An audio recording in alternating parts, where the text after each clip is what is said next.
Chapter 24. Back to base camp. Darkus dragged the ladder from the shed and leant it against the wall.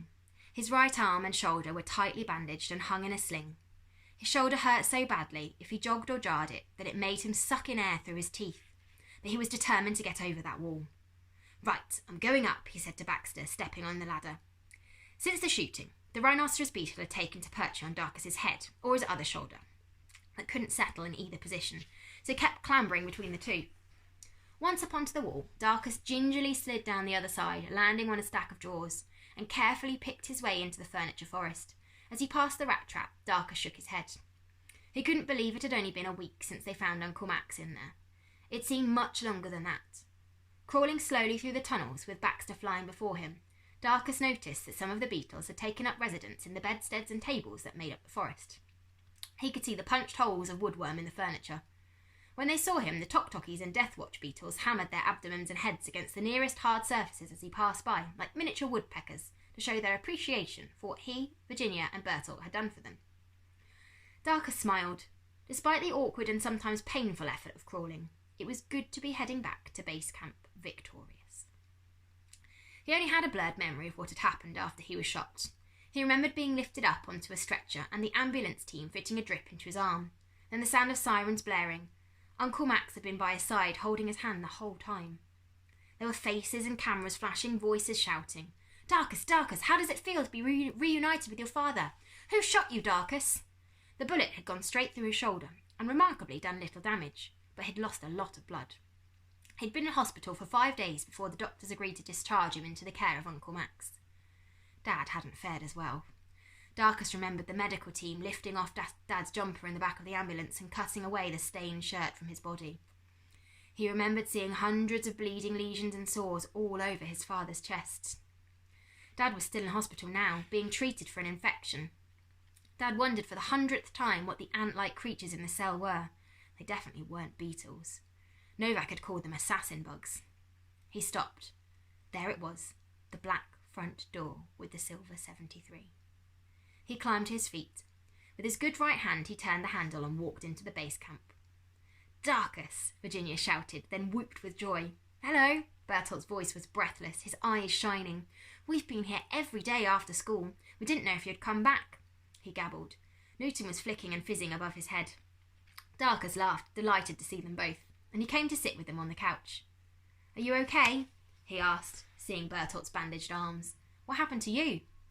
"Lucretia's cut his legs, didn't you see?" Bertolt replied. "You were right. She's got claws and spikes like a beetle, and they're sharp as knives. When I grabbed her legs, the spikes cut my arms." "The battle plan?" Darkus looked at Virginia. "Did it work?" Like a dream, Virginia nodded, her eyes sparkling. "The beetles were amazing, and so brave. Marvin was with me the whole time." She reached up to where he sat on her hair bobble and tickled his red thorax.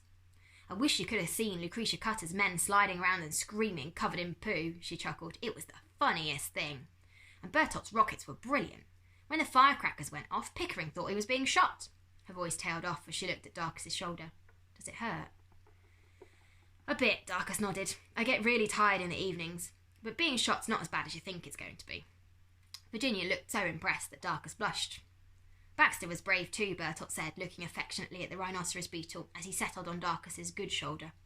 "When Lucretia Cutter shot you, he went for her face." "Yeah," Virginia nodded. "I think he got her in the eye with his horn."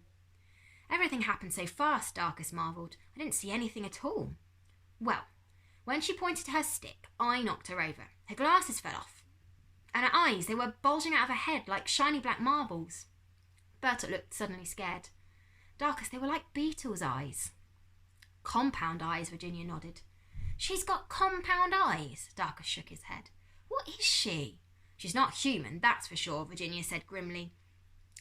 Then her bodyguard jumped in and pulled her out of there, and they drove off. "She escaped." Darkus couldn't believe what he was hearing. "After shooting me." "The police went after her," Virginia said. "Is your uncle angry about what we did to the Emporium?" Bertolt asked nervously. "Is his flat okay?"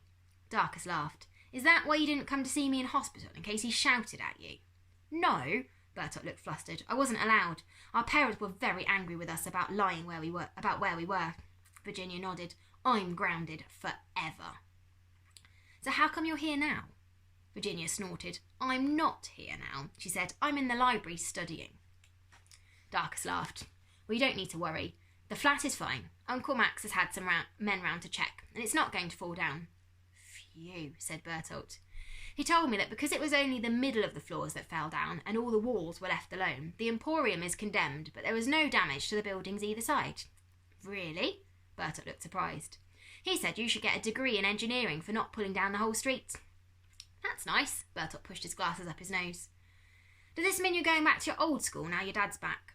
"Not yet." Darkus shook his head. "Dad's still in hospital, and when he comes out he'll need looking after. So Uncle Max has said we can both stay here until he's back on his feet." "Oh, that's wonderful news." Bertolt's face lit up, and Newton looped the loop and flashed his tail.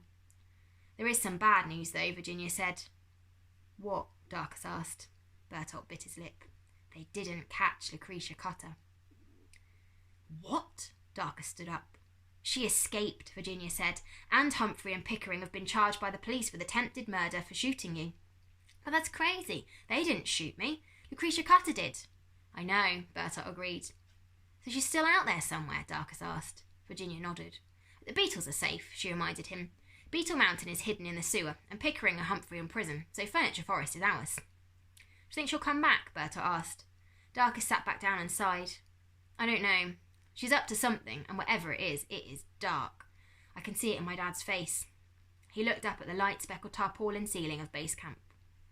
"But it doesn't matter what she comes at us with," he said, turning from Virginia to Bertolt. "We've got the Beetles." His hand went up to Baxter on his shoulder.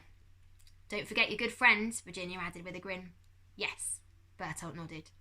"And with a bit of grit and determination," Darkus smiled, "we're unbeatable." That is the end of Beetle Boy by M.G. Leonard.